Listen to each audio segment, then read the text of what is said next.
Bendito, bendito el nombre del Señor. Aleluya, buenos días, buenos días. Estamos preparando este equipo aquí, que está algo para ver qué sucede, hombre. Ahora sí,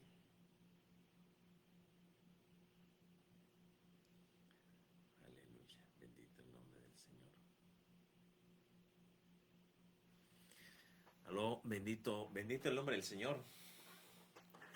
Le damos gracias al Dios Todopoderoso. Ya en esta recta final, ahora sí estamos en la recta final de este 2024, ¿verdad? Agradecidos con Dios por todo lo que ha hecho, por todo lo que ha sucedido. Eh, Recuerden, normalmente las personas fijan sus ojos es en las cosas naturales,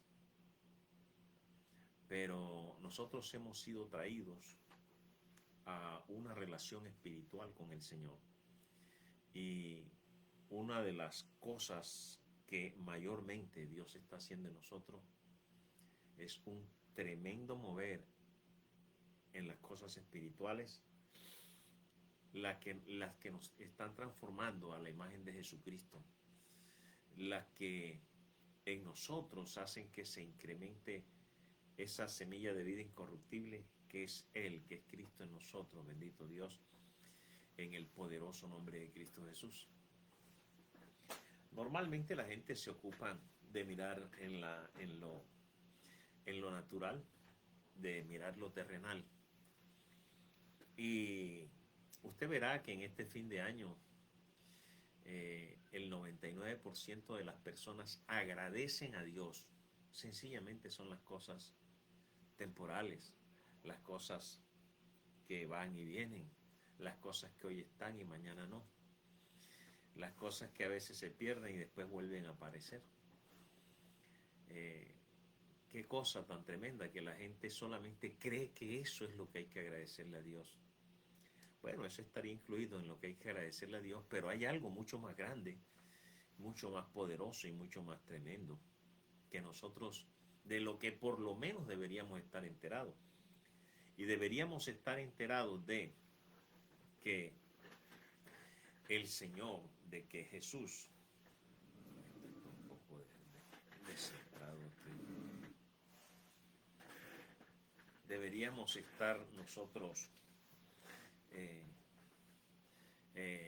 enterados por lo menos de que lo que Dios está haciendo en el alma de cada uno de aquellos que verdaderamente han dispuesto su corazón para seguirlo a Él y tener una relación de hijo a padre y de padre a hijo, realmente ellos entiendan que lo que Dios está haciendo no para nunca y que cada día es mucho mayor, es mucho más grande, pero que nosotros debemos tener conciencia, estar enterados de esto, porque si no estamos enterados de esto, estamos agradeciéndole a Dios porque hoy despertamos, porque hoy es un nuevo día, porque hoy Dios nos dio para comer, porque hoy Dios nos ha dado un trabajo, un empleo, porque hoy Dios nos ha dado un vehículo o un lugar donde vivir.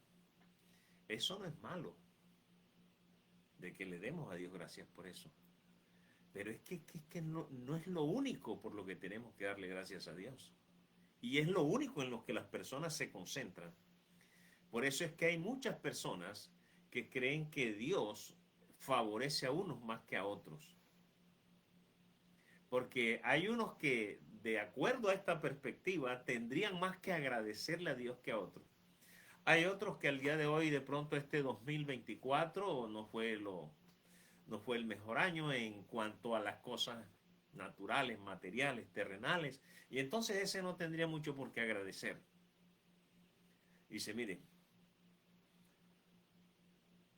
podría ser que en aquellas personas que aparentemente no tienen mucho que agradecer en lo natural, en lo temporal, si sean conscientes de que de que en ellos ha habido un arduo e intenso y positivo trabajo de Dios en el proceso de transformación, de conformación a la imagen de su Hijo, del incremento de esa vida del Hijo, de esa vida de Dios en nosotros. Probablemente esto puede suceder, pero es que necesitamos tener ese entendimiento, porque al día de hoy estamos como viendo al vecino si ahora en Navidad hay algunas casas que económicamente estaban mejor, algunas familias, y esas familias le dieron a sus hijos mejores regalos que los que no estaban muy bien. Parecería que Dios a aquellos los favoreció y a estos no los favoreció. Pero eso no tiene nada que ver. Eso deberíamos enseñárselo a nuestros hijos. Pero primero que todo conocerlo nosotros y ser conscientes nosotros de esas cosas. No son esas cosas por las que agradecemos a Dios, aun cuando las podemos incluir. Y no es malo. No es malo que le agradezcas a Dios que te haya dado salud, eso es bueno. No es malo que le agradezcas a Dios que te haya dado un lugar, un techo donde vivir, te haya dado para comer, te haya dado para vestir y todo ese tipo de cosas. Pero recuerda que Jesús en persona nos dejó algo claro. Él dijo, busquen primeramente. O sea, las demás cosas las pueden buscar también, pero primeramente, con prioridad, por encima de todo. Entonces, si eso es lo que buscamos, y dice que el que busca encuentra y al que toca se le abre, y Dios tiene una disposición completamente abierta para que todo aquel que llega a Él con un corazón verdaderamente rendido a Él, Dios no le va a negar ninguna de estas cosas. Y Dios le va a mostrar, Dios le va a revelar todo lo que viene haciendo en esa vida. Entonces, eso es lo que debemos, aquello de lo cual dice el apóstol Pablo en 1 Corintios 2, dice que esas cosas que los ojos naturales no ven, esas cosas que los oídos naturales no oyen, esas cosas que el entendimiento natural, el entendimiento humano no alcanza a discernir, no alcanza eh, eh, a entender, valga la redundancia. Dice, esas son las cosas que Dios tiene preparadas, que Dios tiene dispuestas para los que le aman. Entonces, esas son las cosas que tenemos que conocer y son las principales cosas por las que tenemos que agradecer a Dios. ¿Cuánto ha hecho Dios en tu vida? ¿Cree usted que ha hecho Dios en su vida este 2024? En su parte interna, en donde Dios está moviéndose de una manera extraordinaria. ¿Cuánto cree que Dios ha operado ahí? Entonces, ¿sí cree que haya en ese proceso de transformación, haya algo por lo que agradecerle a Dios? Precisamente, dice el Señor, hagan tesoros en los cielos y no aquí en la tierra. Entonces, el Señor nos está mandando a hacer algo que es lo que conviene y nosotros hacemos al revés. Entonces le vamos a dar gracias al Señor por todos los tesoros que estamos haciendo aquí en la tierra. Y aquel que Él nos mandó a hacer en el cielo, de eso no. Bueno, precisamente esos tesoros hablan de conocer esa inescrutable, esas insondables profundidades de su sabiduría en nosotros. Esa transformación que está operando en el alma y nos está cambiando, transformando a la imagen y semejanza de Jesucristo. Esa regeneración en el espíritu que está ocurriendo en nosotros. Este tipo de cosas, ¿verdad?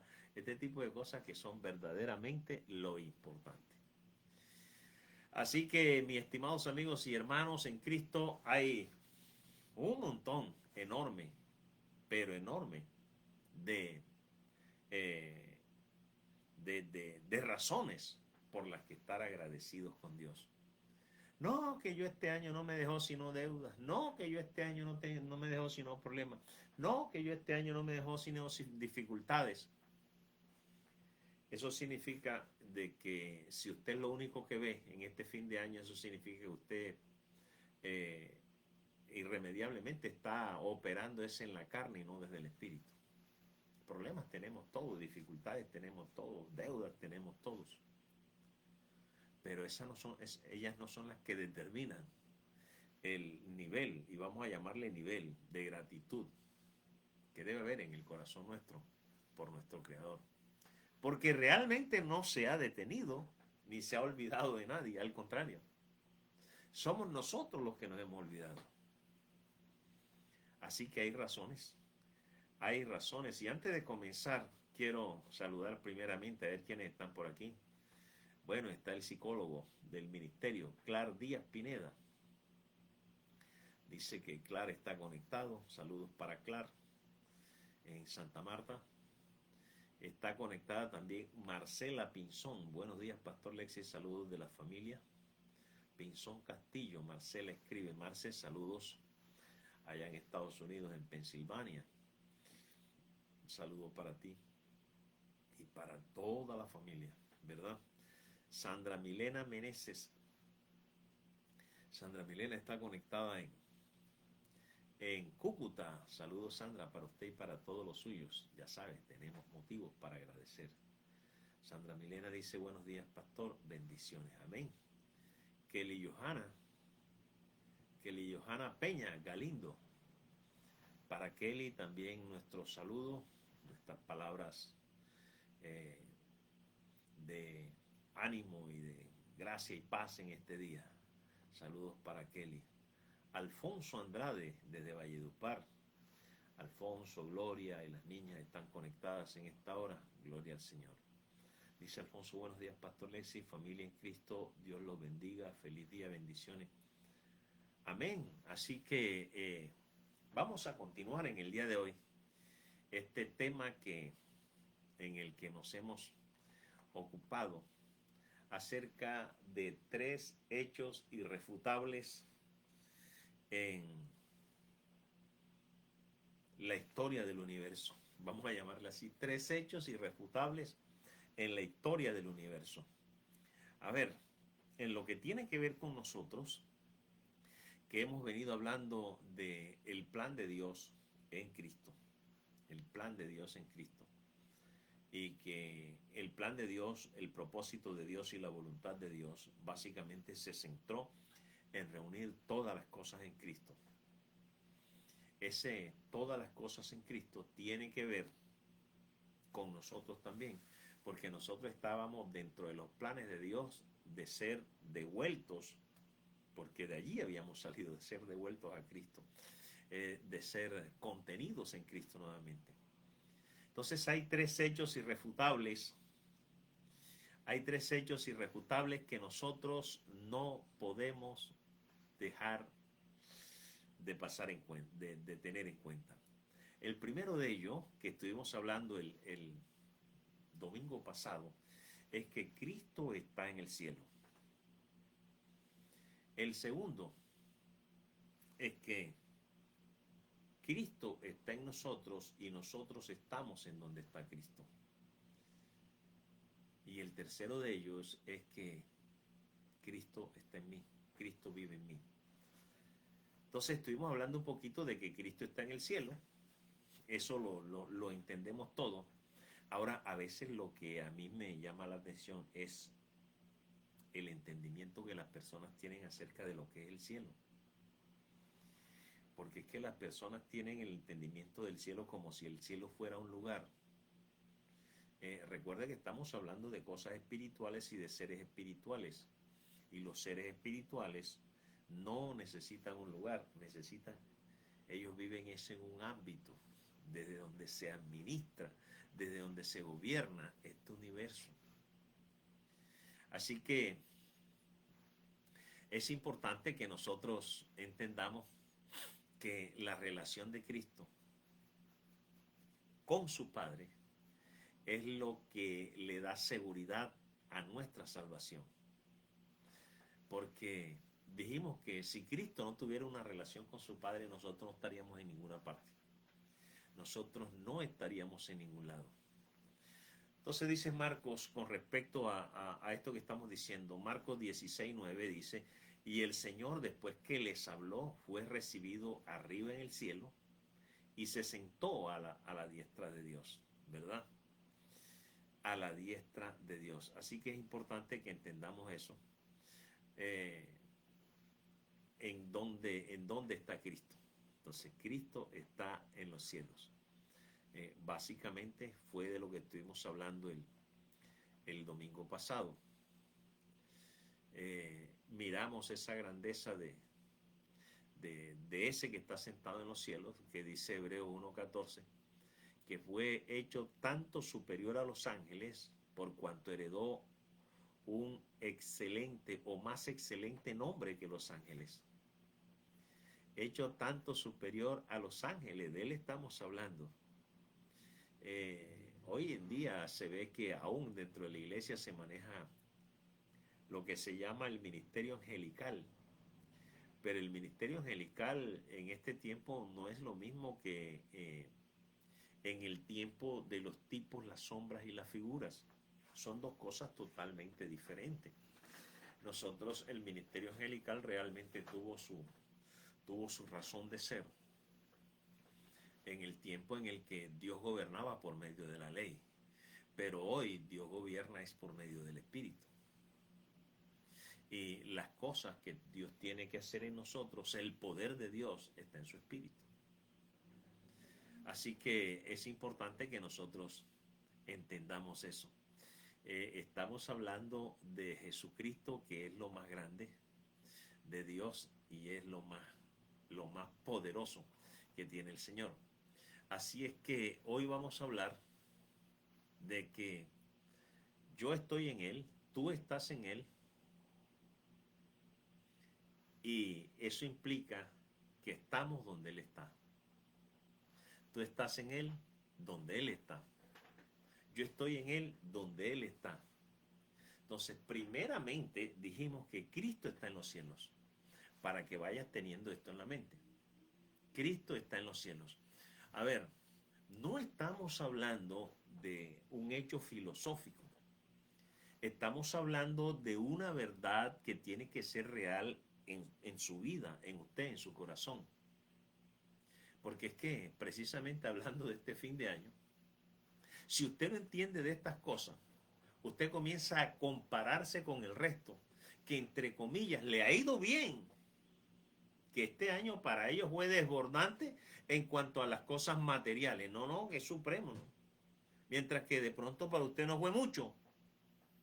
Entonces usted cree que lo que la vida tiene que ver es con esas cosas. Dice, no, mi estimado hermano, mi estimada hermana, mi amigo y mi amiga. No. No es en eso donde Dios quiere que nosotros fijemos la mirada. Estamos hablando de tres hechos irrefutables. Los tres hechos irrefutables tienen que ver con Cristo y nosotros. Dice que Cristo está en los cielos. Ahora, estamos hablando hoy de que usted está en Él, donde Cristo está. A ver si esto es interesante, para ver si esto es importante y para ver qué tiene que ver esto con usted. Porque no puede ser que nosotros sigamos teniendo una relación con el Padre desde la perspectiva de nuestra imaginación. Y nuestra imaginación normalmente, escuche, la imaginación del ser humano normalmente está guiada, la imaginación del ser humano normalmente tiene como fuente las tinieblas. Y es imposible que las tinieblas te den luz acerca de el que es la luz. No es posible eso. Entonces las tinieblas no pueden ser el referente para nosotros hablar del Señor. Nuestras ideas y nuestra imaginación no pueden ser el referente para hablar de esta relación que tenemos con Él. El referente se llama el Espíritu Santo. Él es el que nos dice, Él es el que nos da la perspectiva de Dios acerca de lo que Dios quiere que nosotros conozcamos y acerca de lo que Dios quiere que nosotros entendamos. No son nuestras ideas. Por eso es que cuando nosotros tratamos de interpretar las escrituras desde nuestra propia perspectiva, que están originadas en lo más profundo de las tinieblas de nuestro corazón, en el yo, que fue lo que se generó en Adán, entonces nosotros caemos en un vacío. Nos salimos de la sustancia que es Cristo y caemos en el vacío nuestro, porque las tinieblas lo único que pueden producir es vacío. Entonces necesitamos tener la perspectiva del Espíritu. Dice, entonces, segunda verdad irrefutable, tú estás en Él, tú estás en Cristo. Y tú estás donde Cristo está. Juan 17:24 dice, Padre, aquellos que me has dado, quiero que donde yo estoy, también ellos estén conmigo. Lo dice el Señor, lo dijo Jesús en Juan 17:24. Esa famosa oración del Señor, esa famosa conversación del Señor con su Padre. Dijo, para que vean mi gloria que me has dado, porque me has amado desde antes de la fundación del mundo. Eso es Juan 17:24. Hebreos 2:10 dice, porque convenía aquel por cuya causa son todas las cosas, y porque en todas las cosas subsisten, que habiendo de llevar muchos hijos a la gloria, wow, que habiendo de llevar muchos hijos a la gloria. Eso es Hebreos 2:10. Y primera de Pedro 5:14 dice, saludaos unos a otros con ósculo de amor. Paz sea con todos vosotros los que estáis en Jesucristo. Amén. Ahora dice segunda de Corintios 5:17, que usted conoce perfectamente. Dice, de modo que si alguno está en Cristo, este es un aleluya grande para el Cordero de Dios, porque usted y yo somos el porqué Jesucristo un día salió del cielo desde el principio, para que cuando Él volviera en la resurrección como el Hijo glorificado, pudiera llevarnos junto con Él. ¿No le parece maravilloso eso? Repito, usted y yo somos la razón por la que el Señor un día dejó los cielos, para que cuando Él retornara a los cielos, en el poder de la resurrección, o sea, después de haber pasado por el sacrificio y haber pagado el precio por nosotros, después de haber sucedido esas cosas con Él, y Él volviera en gloria completamente, Él pudiera llevarnos con Él, porque eso es lo que dice la carta a los Hebreos, que habiendo de llevar muchos hijos a la gloria,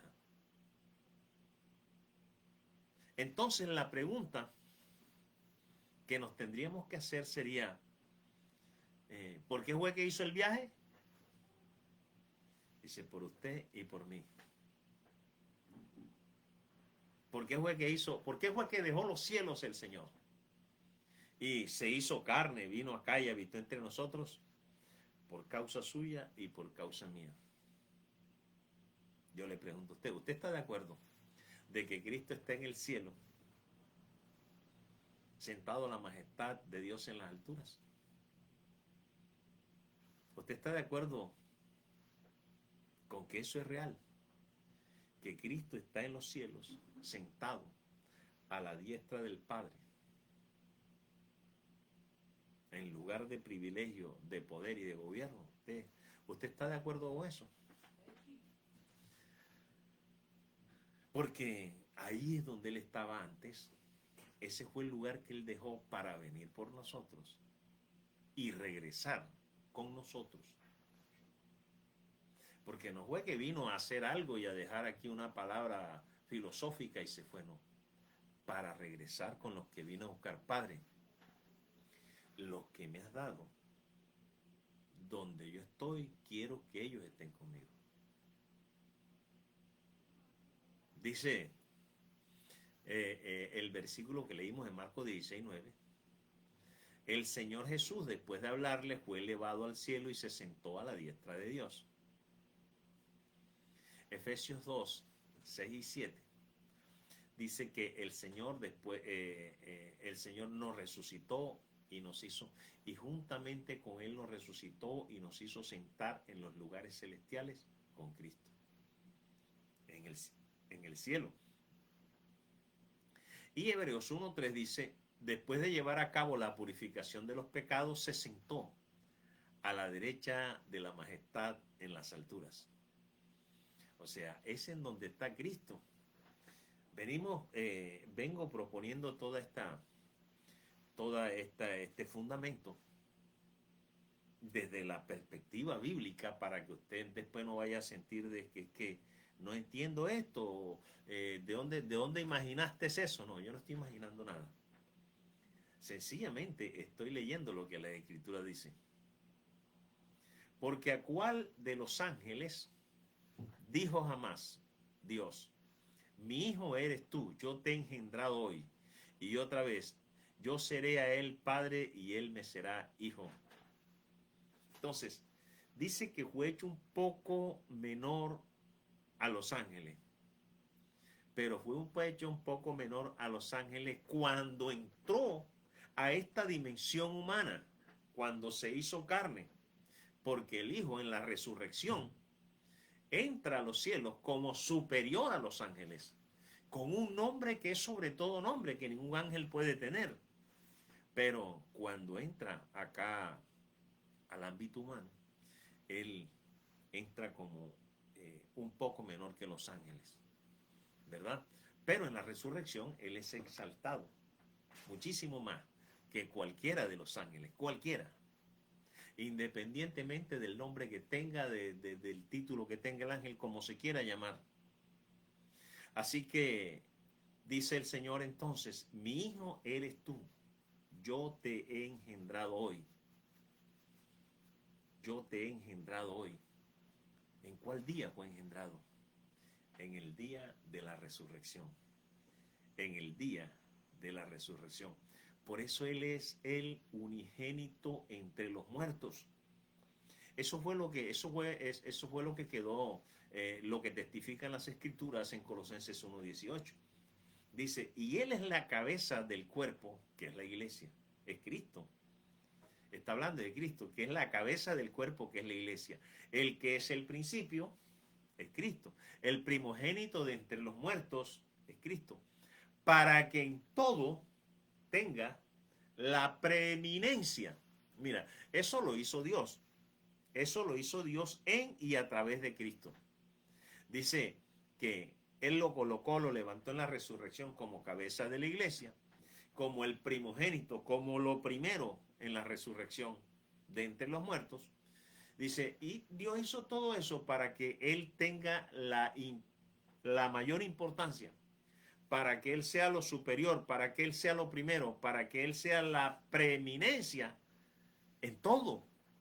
Dice, en todo tenga la preeminencia. Y nosotros tenemos la pretensión, eso lo hizo Dios, y nosotros tenemos la pretensión de decir que tenemos que poner a Dios en primer lugar o a Cristo en primer lugar. No, usted ni siquiera puede hacer eso, eso lo hizo Dios. Usted lo que tiene es que conocerlo y ser consciente de eso. Usted no está llamado a hacer eso, a poner a Cristo de primero. No puede. Ya alguien lo hizo. Lo que usted no puede hacer, lo que yo no puedo hacer, alguien lo hizo Dios. Puso a Cristo de primero. Si usted tiene que conocer eso, usted tiene que ser consciente de eso y usted tiene que vivir eso. Entonces, volvemos por ejemplo, al ejemplo de Isaac, que cuando Dios le pidió a Abraham que le sacrificara a Isaac. Es decir, cuando Isaac fue el sacrificio, Isaac llegó a ser el unigénito de Abraham, en tipo, en sombra y en figura. Porque Isaac no es el cumplimiento, Isaac es una sombra, ¿verdad?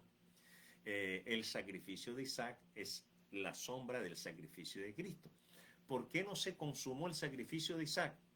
Porque solamente era una sombra y tenía que consumarse, completarse, hacerse real en Cristo, no en Isaac. Isaac solamente Dios quería mostrar algo que sería cumplido en su Hijo. Así que es importante que nosotros entendamos eso. En lo natural nosotros entendemos que Isaac no era el primogénito o no era el hijo único, porque Isaac había tenido un hermano mayor. ¿Quién era el hermano mayor? Pues la Biblia dice que al que tuvo con la esclava Abraham llamado Ismael, con Agar. Entonces, en lo natural Isaac no fue hijo único. Él tenía a su hermano. Ahora, en la historia de la resurrección, Dios le llamó a Isaac tu único, dice en Génesis 22:2, y dijo, toma ahora tu hijo, tu único, Isaac, a quien amas, y vete a la tierra de Moriah y ofrécelo allí en holocausto sobre uno de los montes que yo te diré. Entonces fue Dios el que le llama a Isaac tu único. Es decir, que en la resurrección de Isaac, Isaac llega a ser en tipo sombra, porque Isaac no tuvo que pasar por muerte, tuvo que ser esa figura. Yo creo que eso implica algo. Si la palabra está diciendo que nosotros estamos en Cristo, no estamos en Él, en Cristo como muchos, el espíritu de todos nosotros congregados en Cristo, no, estamos en Cristo como uno. Recuerden lo que Él dice en Juan 17, dice, oh Padre, glorifícame con aquella gloria que tuve contigo antes que el mundo fuese. El versículo 5 de Juan 17 es del que estamos hablando.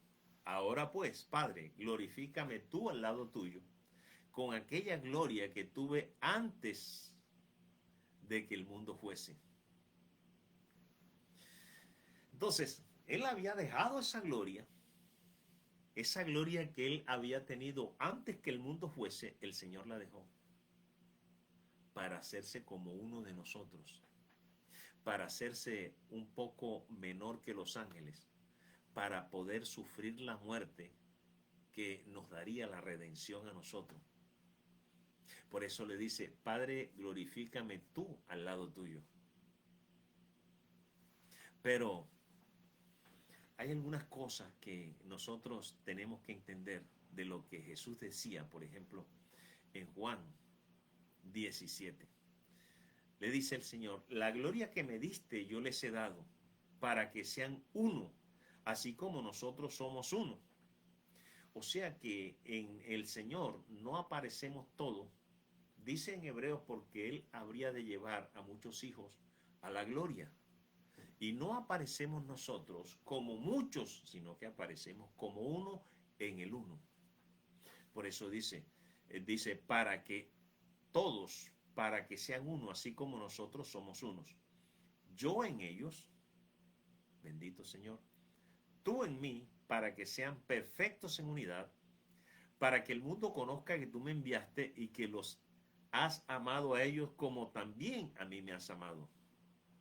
El versículo 24 del capítulo 17 dice, Padre, aquellos que me has dado, quiero que donde yo estoy, también ellos estén conmigo, para que vean mi gloria que me has dado porque me has amado desde antes de la fundación del mundo. Bendito el nombre del Señor. Mucha gente cree que estas cosas van a tener cumplimiento cuando ellos se mueran.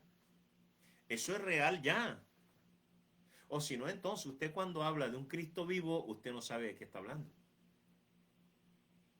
Si usted está pensando de que estas son palabras que tendrán un cumplimiento cuando supuestamente usted parte allá, no, no, no, no. Esto se hace real desde el mismo momento en que Cristo se hace real en tu corazón. Si Cristo no se ha hecho real en tu corazón, ninguna de estas cosas van a ser reales. Por eso nosotros necesitamos abrir nuestro corazón, nosotros necesitamos que ese resucitado todopoderoso comience a tener esa injerencia, ese gobierno, esa autoridad en nosotros, a gobernar nuestro corazón. Porque no es posible que nosotros le llamemos Señor mientras somos nosotros haciendo lo que nosotros queremos hacer. No, Él quiere gobernarnos porque su gobierno es mucho mejor que 1.000.000 de veces multiplicada su, la sabiduría que usted cree que tiene. Esa sabiduría que usted cree que tiene para gobernarse, si usted la multiplicara 1.000.000 de veces, no le daría ni por la planta de los pies a la que el Señor tiene para usted. Entonces dice el Señor, quiero que donde yo estoy, también ellos estén conmigo.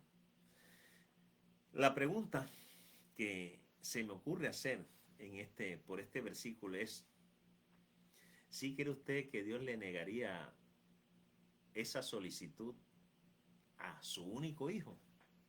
¿Cuál es la solicitud que está haciendo Cristo? Padre, yo quiero que donde yo estoy, ellos también estén conmigo. ¿Cree usted que Dios le negaría esa solicitud a su primogénito, a su único hijo? Dice entonces el versículo, Padre, aquellos que me has dado, aquellos que me has dado. Quiero que donde yo estoy, también ellos estén conmigo. Insisto en la pregunta, ¿acaso cree usted que Dios le negaría esa solicitud, esa petición, ese anhelo, ese deseo a su único hijo? Bueno, particularmente yo creo que no. El apóstol Pablo dice en Efesios 2, 5 y 6, dice que nos dio vida juntamente con Cristo y juntamente con Él nos resucitó y nos hizo sentar en los lugares celestiales con Cristo. O sea que lo que Él pidió allá en Juan, estando en vida, porque lo que Pablo está escribiendo aquí está hablando ya del que resucitó. Pero lo que Juan está escribiendo en Juan 17, lo está escribiendo cuando él estaba vivo. Y cuando él estaba vivo, él le oró al Padre, él conversó con el Padre y le dijo, Padre, yo quiero que donde yo estoy, también ellos estén conmigo. Ahora, a Pablo hablando de lo que el Espíritu le está mostrando, de lo que el Espíritu le está ordenando que escriba, Pablo nos deja saber esto. Dice, nos dio vida juntamente con Cristo, dice el versículo 6. Y el versículo 7 dice, y juntamente con Él nos resucitó y nos sentó en los lugares celestiales. O sea que lo que le pidió el Señor a su Padre se lo concedió. Que nosotros estuviéramos donde Él está. Por eso de lo que estamos hablando hoy es de que el Señor, de que nosotros estamos en el Señor y el Señor está y nosotros estamos donde el Señor está. Nosotros estamos en el Señor y eso implica que nosotros estamos donde Él está. De modo que si alguno está en Cristo, dice el apóstol Pablo, nueva criatura es. Las cosas viejas pasaron, he aquí que todas son hechas nuevas.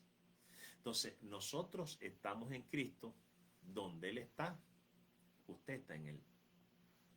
Usted está en Él y usted está allí en donde Él está, porque usted está en Él. ¿Le es difícil entenderlo o le es difícil creerlo? Porque si a usted le es difícil creer esto, entonces no me imagino cuál pueda ser el entendimiento que usted tenga acerca de la salvación. No me lo quiero imaginar. Necesitamos conocer cuál es el entendimiento que tenemos sobre la salvación. Ahora, seguimos hablando de lo que habla el apóstol Juan y, por ejemplo, cuando uno oye hablar de Juan 14, sobre todo como empieza Juan 14, usted oye una cantidad de disparates acerca de esto. Y básicamente de lo que Juan 14 está hablando es del día de la expiación. El día en el que sumo sacerdote entraba. Recuerden que se ofrecían los sacrificios. El sumo sacerdote entraba al lugar santo y del lugar santo traspasaba el velo y ofrecía el sacrificio allá en el lugar santísimo, el único que podía entrar una vez al año, con la sangre recogida de los animales sacrificados por cada uno de los hijos de Israel, de los que estaban en el pacto, en el antiguo pacto, a ofrecer esto al Señor, en donde simbólicamente allí en el arca del pacto estaba la presencia de Dios. El hecho de que ese sacerdote saliera con vida tenía un significado. Recuerden que el sacerdote entraba con unas vestiduras especiales y con unos ornamentos y unos elementos puestos encima. Por ejemplo, cargaba el efod. En el efod había la representación de las 12 tribus de Israel, es decir, que él entraba llevando a Israel en sus hombros, figurativamente. Entraba hasta allá, a ese lugar, a ofrecer la sangre del sacrificio. Sí, y el sacrificio del mismo también tenía que ofrecer sangre. Si él salía vivo de allí, si él salía con vida de allí, entonces ellos entendían que Dios les había perdonado. Eso es lo que se llama expiación. El día en el que sumo sacerdote, representando a todo Israel, entraba al lugar santísimo y volvía para mostrarles salvación. La salvación era que Dios los había perdonado. Eso es lo que dice el Señor en Juan 14:2. Dice, en la casa de mi Padre muchas moradas hay. Si así no fuera, yo lo hubiera dicho. Voy pues a preparar lugar para vosotros. Versículo 3. Y si me fuere y os prepararle lugar, vendré otra vez y os tomaré a mí mismo, para que donde yo estoy, vosotros también estéis. Como ahí dice, voy a prepararles lugar, así por la derecha lo tiraron y comenzaron a decir de que es que allá en el cielo tenemos unas mansiones que Dios nos está guardando y esas fue las que Cristo va a preparar para nosotros. Bendito el nombre del Señor. Estamos hablando de cosas espirituales. ¿Para qué usted, cuando, como dice en Eclesiastés 12:7, cuando usted como espíritu vuelva al Señor, ¿para qué necesitaría usted una mansión, una casa? Nuestra mansión es Cristo. Nuestra mansión es Cristo. No existe algo mejor que eso. Él es la calle de oro. Él es el mar de cristal. ¿O era que usted pensaba que verdaderamente ahí había una ciudad con unas calles? Y no dice calles, sino que habla de una calle de oro. Él es esa calle de oro. Dice el Señor, en la casa de mi Padre. Hablando de la expiación, que era el día de la expiación, buscándole el significado a lo que es expiación para decir algo así, para que a ustedes se le quede algo así de qué estamos hablando cuando hablamos de la expiación. Podríamos decir que es la acción por medio de la cual se borran las culpas o la persona se purifica de ella a través de un sacrificio o por medio de un sacrificio. En lo que tiene que ver con las cosas religiosas, la expiación es la eliminación del pecado o la eliminación de la culpa a través de un tercero. Por eso fue que necesitamos desde la perspectiva de Dios al Cordero que quita, al Cordero que quita el pecado del mundo. Por eso es que nosotros tenemos que entender algo. Por 3 años y medio 3 años y medio demoró el ministerio del Señor. Eh, en, e- eh, en esos 3 años y medio el Señor hizo todo lo que tenía que hacer. El Señor confirmó el pacto. El Señor consumó ese viejo pacto que tenía con Israel. Ahora, vino Él para los gentiles. Recuerde el pasaje de la mujer sirofenicia, la mujer griega, la que dijo: Señor, aún debajo de la mesa los perrillos se alimentan con las migas que caen o con las migajas. Él no vino a los gentiles. Yo no he venido sino a los hijos perdidos de la casa de Israel. Básicamente, primeramente, ese era su... Eh, ahora, ¿tuvo el Señor algunos discípulos que fueran gentiles? No, Él no tuvo discípulos gentiles. Eran judíos sus discípulos. Entonces dice Juan 1:11, a los suyos vino, y los suyos, pero los suyos en la carne. Escuche, los suyos en lo natural, en lo terrenal, en lo de abajo. Primero vino a los suyos en la carne. Entonces, cuando habla en los evangelios, el Señor lo que está es confirmando el pacto que se había hecho previamente con Abraham, en tipos y sombras y figuras. En Israel, yo creo que eso es todo lo que Él está haciendo, eso es todo lo que Él está diciendo. Está hablando de nuestra salvación, pero está mostrando que Él mismo es el cumplimiento de esa salvación y de ese pacto. Tenemos que entender esas cosas cuando nosotros leemos la Biblia. Si no entendemos así, vamos a hacer nuestra propia, como hablaba al principio, nuestra propia interpretación, y la escritura tiene que ser interpretada es por la misma escritura.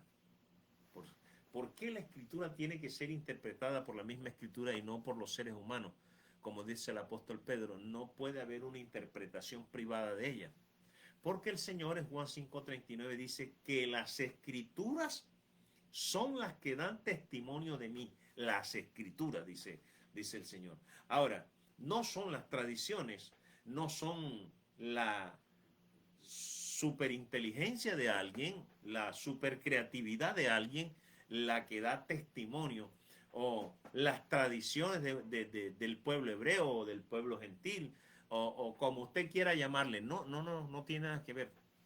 Dice el Señor, las escrituras son las que dan testimonios de mí.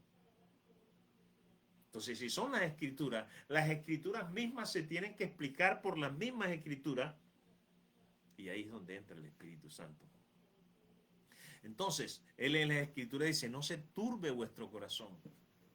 Si creéis en Dios, creed también en mí. Él lo que les está diciendo aquí es que yo sé que ustedes creen en Dios, pero así como creen en Dios, exactamente tienen que creer en mí. Y cuando el Señor dijo esto, mejor dicho, ahí fue en donde se exacerbaron los judíos. Ahí fue donde, mejor dicho, la ira se les fue hasta donde perdieron los estribos. Porque Él se estaba presentando a sí mismo como Dios en la carne. Entonces ellos le llamaron que era un blasfemo y ya habían determinado que Él tenía que morir. Tenían que matarlo, tenían que asesinarlo. Bendito el nombre del Señor, ¿verdad? Entonces, cuando este tipo de cosas le fueron reveladas a Abraham y también le fueron reveladas a Isaac, y el tiempo que se mostró allá en tipo sombras y figuras, ahora cuando llegó el Señor, estaban a punto de tener su cumplimiento. Las cosas que le fueron mostradas a Abraham, las cosas que le fueron mostradas a Isaac, cuando los judíos están craneando la forma ahora de acabar con Jesús, nada más y nada menos que eso significaba que el tiempo para ellos estaba prácticamente a punto de terminar. El mundo en el que ellos estaban hasta ese momento viviendo estaba a punto de dar un giro de 180 grados. Algo totalmente diferente. Ahí fue donde el Señor comenzó a preparar a sus discípulos acerca de la cruz. Por eso es que Él comienza a decirle, no se turbe vuestro corazón, creed en lo que estoy a punto de decirlo. Es esencial que me crean. Dice, Abraham sí me creyó. Abraham sí vio mi día. ¿Están oyendo? Abraham, yo quiero que así como Abraham me creyó, cuando hace aquellos cientos y cientos de años yo me presenté delante de él, yo quiero ahora que crean ustedes también. Pero nosotros sabemos que los judíos no les dio el corazón para eso. No les dio el corazón para eso. ¿A quién vio Abraham encima del monte cuando miró hasta el cielo y habló de Jehová Jireh? Eso está en Génesis 22:11. Dice, entonces el ángel de Jehová le dio voces desde el cielo y dijo, Abraham, Abraham.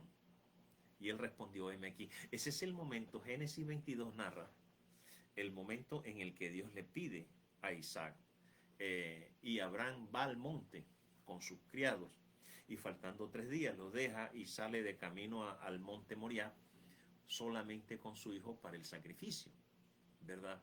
Pero allá encima del monte el Señor vio un ángel y el ángel le dice, cuando ya iba a consumar, dice, no hay necesidad de eso, este no es el que se va a sacrificar.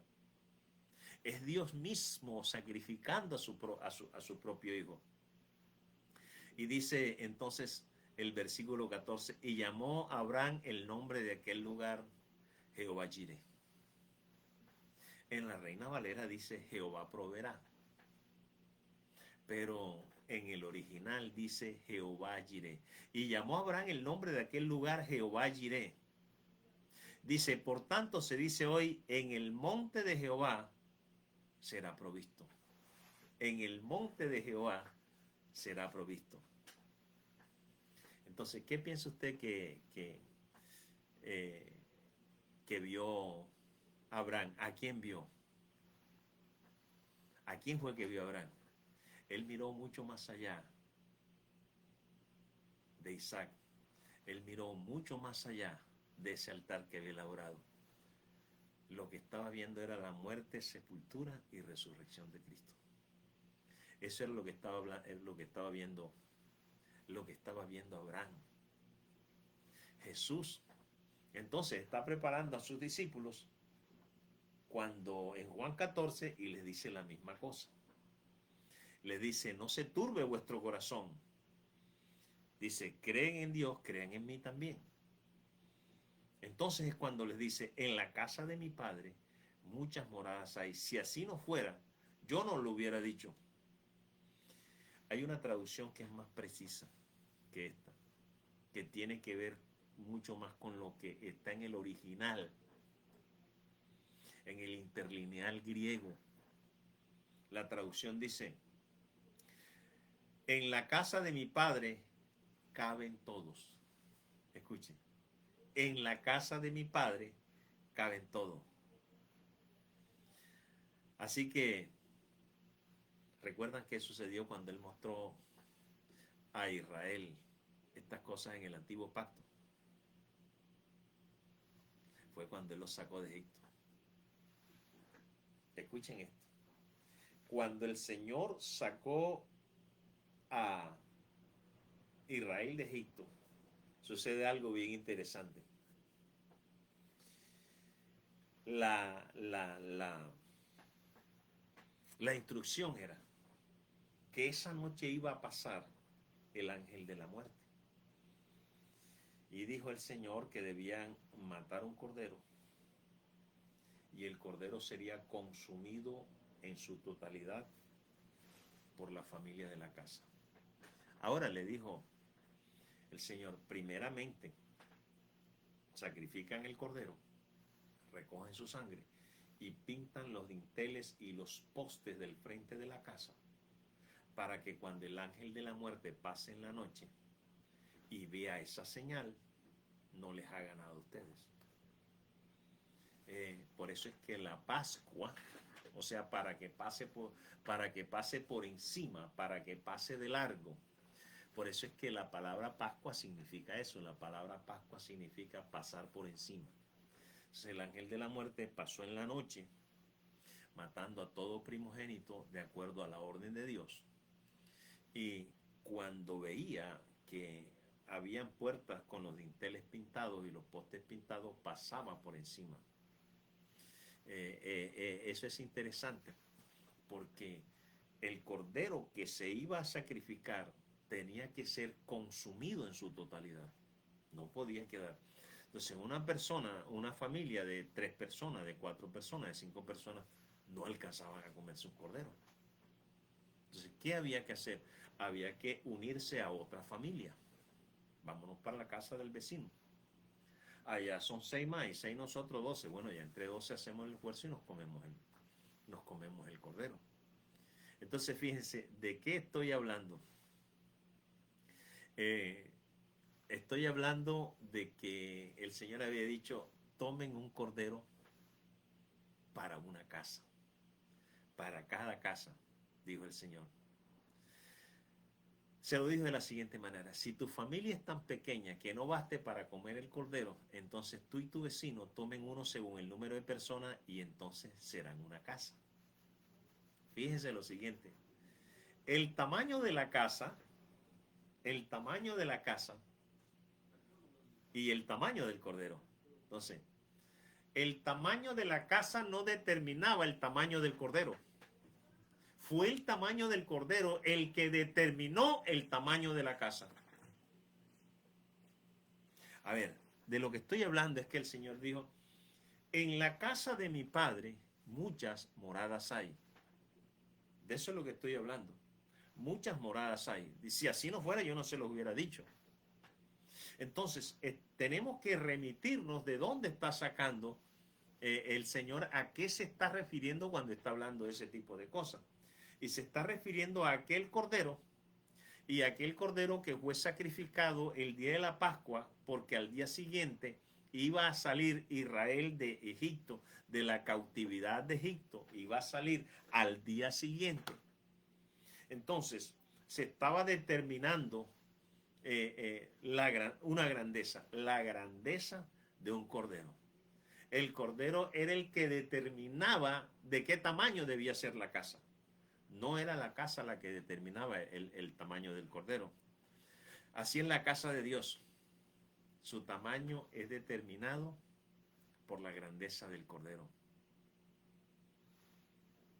En la casa de mi Padre, dice el Señor, muchas moradas hay. Muchas. Entonces Jesús dice, tiene que ser una casa muy grande para que todos coman de mí. Si no comen la carne del Hijo del Hombre y beben su sangre, no tendréis vida en vosotros. Juan 6. La casa de mi Padre es una casa grande y ahora voy a preparar un lugar de descanso para vosotros. Bendito el nombre del Señor, ¿verdad? Dice la Biblia en hebreo que el sábado no fue el día de descanso para Josué. Josué no estableció ese descanso. Dice la carta a los hebreos, todavía queda un reposo. Y ese reposo no hace referencia a un reposo natural, ni terrenal ni abajo, sino a un reposo que es el verdadero reposo de Dios, al verdadero día de Dios, que se llama Cristo. Ahora escuchen, Hebreos 4:10 dice, el que ha entrado en su reposo, también ha reposado de sus obras, como Dios de las suyas. Jesús está a punto de terminar la obra que le dio el Padre que hiciese, como dice el versículo. Estaba a punto de terminarse para que nosotros podamos mudarnos y entrar en ese reposo. ¿A dónde iba él aquí? ¿Dónde era que iba a preparar ese lugar? En la cruz. Ahí está cumpliendo el ministerio del sumo sacerdote. El sumo sacerdote en ese gran día, escuchen, el día del sacrificio, el día de la cruz es el día del sacrificio. El día del sacrificio, el sumo sacerdote, ese día ese día se sacrificaban muchos corderos por persona y se recogía algo de la sangre de eso y el sumo sacerdote tenía que entrar a ofrecer esa sangre. Entonces, eso era lo que preparaba la salvación de ese Israel. Ahora, estamos hablando de la salvación nuestra y Jesús aquí está hablando de la cruz. Él está cumpliendo el ministerio que cumplía el sacerdote. El sumo sacerdote ese día llevaba la sangre del cordero. Tomaba la sangre del cordero del altar del sacrificio y pasaba a través del velo. Entraba en el tipo de... detrás del velo representaba como si fuera el cielo. Escuche, el velo y el lugar santísimo básicamente es la representación en tipo, sombras y figuras de lo que es el cielo. Entonces él entraba en el cielo, en el tipo del cielo, y presentaba la sangre y la sangre era recibida. Entonces el sumo sacerdote cuando salía de ahí y se mostraba al pueblo, ya les había preparado lugar para ellos. En el corazón de Dios eran salvos. Entonces viene Jesús y dice, yo voy a hacer eso. Tengo que irme.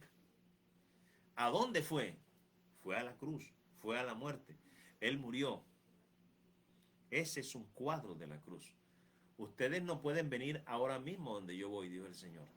Tengo que ir allí yo solo, pero voy allí para ustedes. Voy allí para llevarles dentro de ese mismo reposo. Voy allí para terminar la obra que mi Padre me dio. Voy allí para preparar un lugar para ustedes en mi Padre. No pueden venir a mí sino por mí. Yo soy el camino, yo soy la verdad, yo soy la vida, dijo el Señor. Y no habla de un lugar. Está hablando de una relación divina. ¿De qué estaba hablando el Señor? De una relación divina. Él estaba hablando de su muerte, Él estaba hablando de su sepultura, Él estaba hablando de su resurrección. Él estaba hablando de nuestro morar en Él. Él estaba hablando de que nosotros íbamos a estar donde Él está. ¿Dónde está Él? El versículo 20 dice, conoceréis que yo estoy en mi Padre, vosotros en mí y yo en vosotros. El versículo 20 de Juan 14. Conoceréis que yo estoy en mi Padre, vosotros en mí y yo en vosotros. Entonces, ¿dónde está Él? Él está en el Padre. Él está en el Padre. Nosotros estamos en Él y Él está en nosotros. Por eso Jesús dice, fui a la muerte para preparar esta relación. Surgí en la resurrección para traerles dentro de esta relación.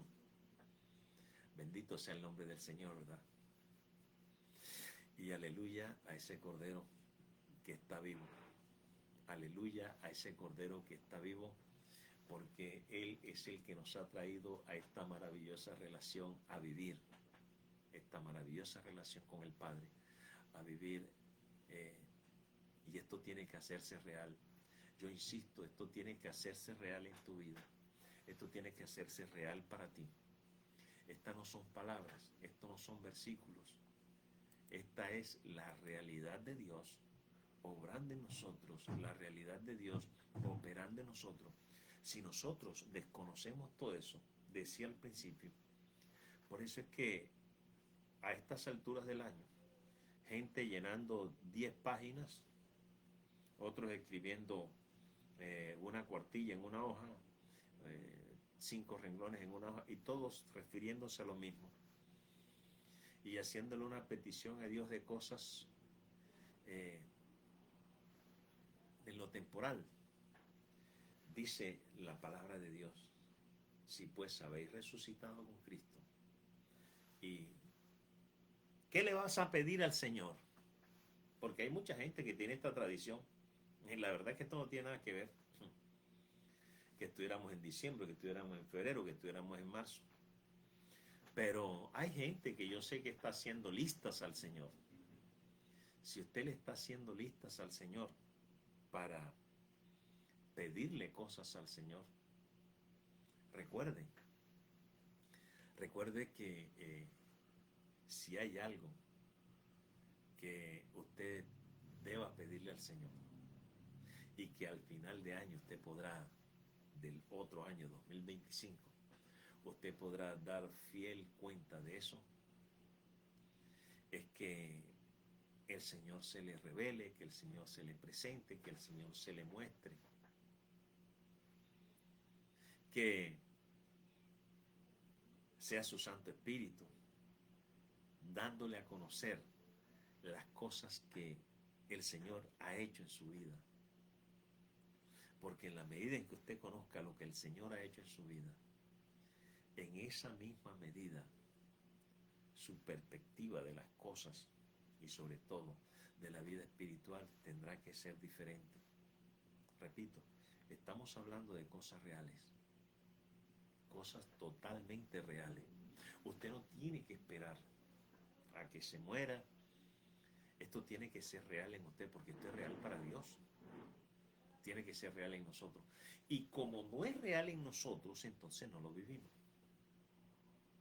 Si a usted le preocupan más las cosas terrenales, las cosas temporales, si el foco suyo es las cosas temporales, entonces va a vivir usted bastante frustrado en cuanto a esto. Porque usted siempre se va a estar midiendo en lo terrenal, en lo natural, y va a perder de vista lo verdaderamente importante. Dice el Señor entonces, si verdaderamente ustedes han resucitado con Cristo, porque juntamente con Cristo murieron y juntamente con Cristo fueron sepultados, si ustedes verdaderamente han resucitado con Cristo, dice, pongan la mirada en las cosas de arriba, en donde está Cristo sentado a la diestra del Padre. ¿Está oyendo? Porque dice que vuestra vida está escondida. O sea, lo de eternidad que tenemos en nosotros, la vida de Dios en nosotros, dice, está escondida con Cristo en Dios. De tal manera que cada vez que Cristo se manifieste en gloria, dice, ustedes serán manifestados en gloria con Cristo. Entonces se puede imaginar usted lo que es participar nosotros de la gloria de Cristo cada vez que esa gloria se manifiesta en el alma de cada uno de nosotros. Eso hará que verdaderamente nos concentremos en lo que nos tenemos que concentrar y dejemos de ver la competencia que tenemos en lo terrenal para ver si tenemos más que el vecino. Pero en lo natural, de lo que no nos vamos a llevar absolutamente nada. ¿Es malo eso? No, sí. Podemos tener aspiraciones, tenemos que aspirar a vivir bien, a vivir mejor cada vez. Pero de lo que yo estoy hablando es el enfoque, en dónde estás enfocado. Bueno, démosle gracias al Dios Todopoderoso una vez más por este tiempo, Padre, en el poderoso nombre de Cristo Jesús. Gracias por este tiempo. Gracias por la disposición del corazón de cada uno de tus hijos. En el Evangelio de Juan tú dijiste, Señor, de que los corazones, Señor, deben tener cabida para que tu palabra pueda entrar en ellos.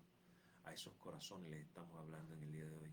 Aquellos corazones en donde tu palabra haya cabida, bendito Dios, para que esta palabra se haga real en ellos, para que dejemos de vivir en la memorización solamente de versículos como solamente palabras, para que esto se haga realidad en la vida de cada uno, Señor, en el nombre poderoso de Jesús. Gracias Dios y gracias Señor, mi poderoso Señor.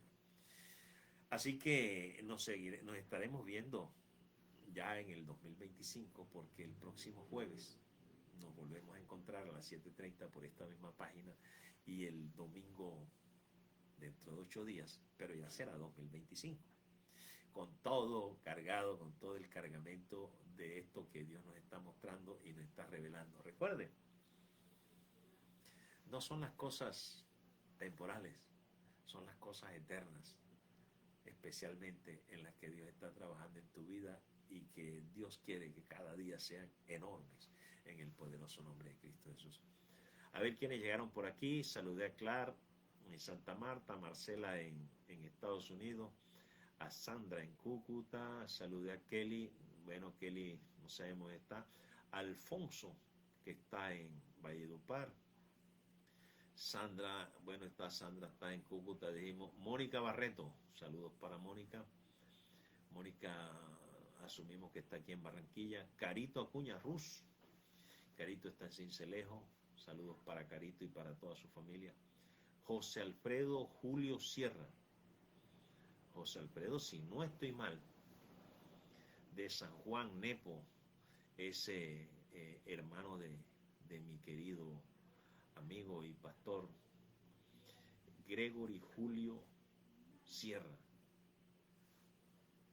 Saludos para toda la familia Julio. Tienen su base en San Juan, allá en los Manguitos en la cita. Bueno, gloria al Señor. A ver quién más está por aquí. Carlos Hernández. Dice que Carlos Hernández Montaño, saludos para Carlos y todos los suyos en el poderoso nombre de Jesús. Gloria Reyes, saludos para Gloria. Harold Yesid Sierra. Estaba viendo el video, saludos para Harold y todos los suyos también. Alberto Díaz Ardila, Betico, déjate ver por favor. Saludos para ti y para los tuyos, un abrazo. Mi amado hermano, amigo, paisano mío.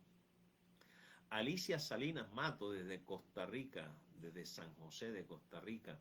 Ali, saludos para ti y para Nacho, por ahí vi una llamada perdida, estoy en deuda de devolverla, así que un abrazo para todos allá.